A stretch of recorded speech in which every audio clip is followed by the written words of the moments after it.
ኢትዮጵያ እድገት ኤርትራኖች ወደዱ ጠሩ ወደዱም ተቀበሉም ጅቡቲም ሆነ ሌሎችም ሆኑ ደቡብ ሱዳንም ሆነ ምን ሆኑ ሱዳንም ሆነ እንደ ኦርቢት እንደዚህ አሽከርክሮ ወደኛ ነው የሚስበው።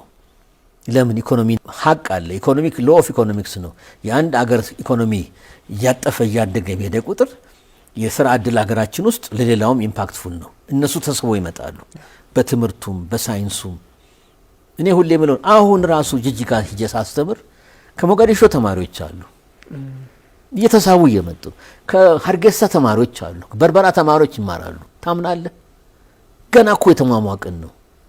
ለምን? የትምህርቱን እድል በመጠቀም ነው። የጅቡቲ ሁሉ ተማሪዎች አግኝቻለሁ ጅጅጋ። ተግባብተና ተከተለኛለህ? ይሄ ነው፣ ይሄ ሪያሊቲው ነው። ከዚህ አዙሪት ሊወጡ አይችሉም። ኢትዮጵያ ባላት ማስል፣ ባላት ህዝብ ብዛት፣ ቆዳ ስፋት፣ ባላት ሀብትና ሪሶርስ ውሃውን ያዙ እንጂ እነሱ ከዛ ውጭ አይናኑን ከማየት ውጭ ማለት ነው። ኢትዮጵያ እድገት እንደ ሳተላይት እኛ ዙሪያ ነው የሚሽከረከሩት ለማለት ነው። 34 ዓመት በተመለከተ ኤርትራን ሎስት ይርስ ነው፣ የጠፋ አመታት ናቸው። ሎስት ይርስ። ይሄ 30 ዓመት 40 ዓመት ትግል የተባለው እንደ መርዝ ጸረ ኢትዮጵያ ሆነ። ይህን ደግ ህዝብ ያልተሰጠውን ካራክተር አሳሲኔሽን የተሰጠው የኖሩበት ጊዜ ነውና ራሳቸውን እንደ ደም ትራንስፊውዥን ማስተካከል ያስፈልጋል ነው የሚለው። ከሁሉ ደግሞ ኤርትራ ኬዝ የሚያሳዝነው በአፄ ኃይለ ሥላሴ ጊዜ ነጻነት ሲናፍቃቸው በኮሎኒያሊዝም በአፓርታይድ ስርዓት ሲሰቃዩ እየሸሹ ነጻይቱ ሀገር ወደ ኢትዮጵያ ነበር የሚመጡት። አዋሳና አካባቢ ያለው ስንት ቤተሰብ የሰፈረው ይመስክር። አዲስ አበባ ያለው፣ ድሬዳዋ ያለው፣ በተለይ አዲስ አበባ ያለው ኤርትራዊ ይመስክር። ነጻነት ተናፈቀው ልጆቻቸውን ኢትዮጵያ ሁሉ ብለው የሰየሙ ነበሩ።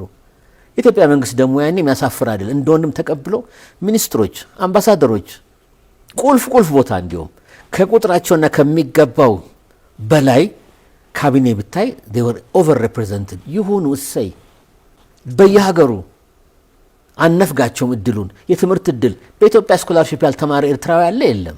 ብዛቱ በአባቶቻችን ዘመን ማለት ከኔም በላይ በኢትዮጵያ ዘመን የሚሄዱት ያ ነበር። ሞቅ ያለ ወንድማዊ ግንኙነት ያንን አመድ አፋችን ይሆን ነው እና ይሄ ሪቨርሰል ያስፈልገዋል። የአቲቲዩድና የአስተሳሰብ ጉዳይ ችግር አለ። የዲፕሎማሲው ስራ አንድ ኢፌክቲቭ የሆነ ኢንስትሩመንትና ቱልስ ነው፣ መሳሪያ ነው። በዲፕሎማሲው ኢትዮጵያ አዲስ ሀገር አይደለች።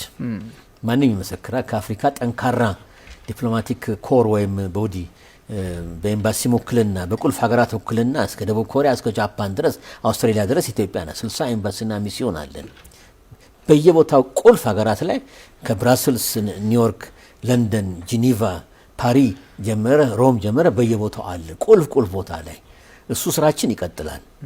ስለ ዲፕሎማቲክ ስራው ይቀጥላል። ዓለም አቀፍ ውስጥ ባለንባቸው ውክልና ፋኦም ሆነ ዩኒሴፍም ሆነ ዩኤንኤችሲአር ሆነ በየቦታ ሆነ ዩኤንንም ሆነ ራሱ ዋናው ዩኔስኮም ሆነ እሱም ስራ መቀጠል አለበት፣ በሰፊው መቀጠል አለበት። ጉዳያችንን ማብራራት አለብን። በየመድረኩ አክቲቪቲ ወዳጅ ማፍራት አለብን። እያፈራን ነው። ለኤርትራኖቹ ምላሽና ለኤርትራን ህዝብ ቅድም እንዳልኩት ወደ ፓብሊክ ዲፕሎማሲው በሰፊው መስራት አለብን። ለአካባቢው ህዝብና ለዓለም ህዝብ ማብራራት አለብን። የኛ ኬዝ ኮዝ ትክክል ኮዝ እንደሆነ ማብራራት አለብን። በቅንጅት መሰራት አለበት። ጂኦፖለቲካውን በተመለከተ አንድ ነገር አለ። ኢትዮጵያን ገናናነትን ትልቅነት የማይፈልጉ ሀገራት አሉ። ከግብጽ ጀምሮ ብያለሁ። የሚያሳዝነው ህዝቡ አላልኩም፣ የኤርትራ መንግስት በጣም ኩዌስችነብል ነው ቢሄቪየሩ። በጎ ለማየት አይኑ መቅላት ምናምን ያሳዝናል። ይሄ ችግር አለ። የአካባቢው ሪጂናል ፖለቲክስና ኢኩዌሽኑ እየተለዋወጠ ነው። አሁን ብዙ አክተሮች እየመጡ ነው። ምናቃቸው ኮንቬንሽናል አክተሮች በኢትዮጵያ አብሰንስ 34 ዓመት ወዲህ እንግዲህ የምንመለስበት ይሆናል በቅርቡ ከጊዜ ጋር ምንድነው የምናየው? የገልፍ ሀገራት ሞር ሬድ ሲ ውስጥ እየገቡ ነው፣ ተሳትፎ እያደረጉ ነው በእንቅስቃሴም ሆነ በምን ኤሚሬቶች፣ ኦማን ራሷ፣ ካታር፣ ባህሬን እንኳን አይደለም ግን ዩኤኢ በሰፊው፣ ቱርክ ከርቀት መጥተው ከኤዥያ ማይነር ወደዚህ መጥተው፣ ቻይና በፈጠነ ሁኔታ ቤዝም የመጀመሪያው ፎረን ቤዛቸው ጅቡቲ ነው። 10,000 ሰራዊት ያለው እንግዲህ ሲጀመር ነው። አሁን ጨምሮም ሊሆን ይችላል። እሳት የላሰ ኤሊት በአየር በመሬት በባህር በተቀናበ ኮማንዶ ምኑ በደንብ ታጠቀ ሁሉም የተረመሰመሱ ነው። ጃፓንም አለች፣ ሁሉም አለች። ኢትዮጵያ ሲባል ሁሉም አይኑ ይቀላል። ለምን ይባላል? ለምን ዋይ እንዲያው የሚመለከተንኛ ነው። ጃፓን መርከቦች በሲ ፓይሬሲ ስለተነኩ በሚል ነው ጉዳዩ አለቀ። ለምን አይመለሱም? መመለስ አይፈልጉም። ስለዚህ የኛ እዛ መምጣት የማይፈልጉ ሀገራት አሉ በነገር ነው።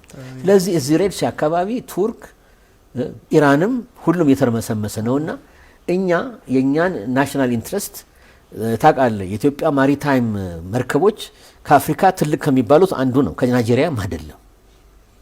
ማንደርስበት ሀገር የለም። ግን ፕሮቴክት የሚያደርግልን የራሳችን ኔቨል ፓወር የለንም። ቨልነረብልን የማንም ሀገር ልበልህ እንደፈለገው የሚያስቆመው እንደፈለገው የሚፈትሸው እንደፈለገው የሚያላግጥበት ነው። የራስ ሰራዊት ግን ሲኖር ኔቨል ፎርስ አታስደፍርም። ድሮ እንደምናደርገው እንደዚህ በዚያን ሁኔታ ነው እንድንሽ መደመድ የተፈለገው። እንመለስ ስንል እኮ አለኝታ ነው።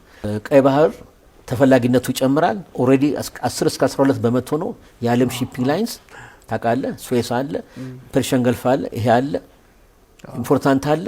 እዛ ውስጥ አለመሳተፍ ራስን እንደ መግደል፣ ኢትዮጵያን አንገት እንደ መቁረጥ አድርጌ ወስደዋለሁ።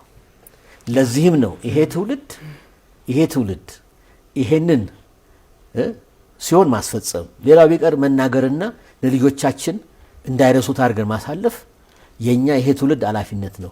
ይሄን ማድረግ ያልቻለ ትውልድ ከዚህ በፊትም ብየዋለሁ፣ ሙት ትውልድ ነው። እንደ ሙት ትውልድ አድርጌ ነው የምወስደው።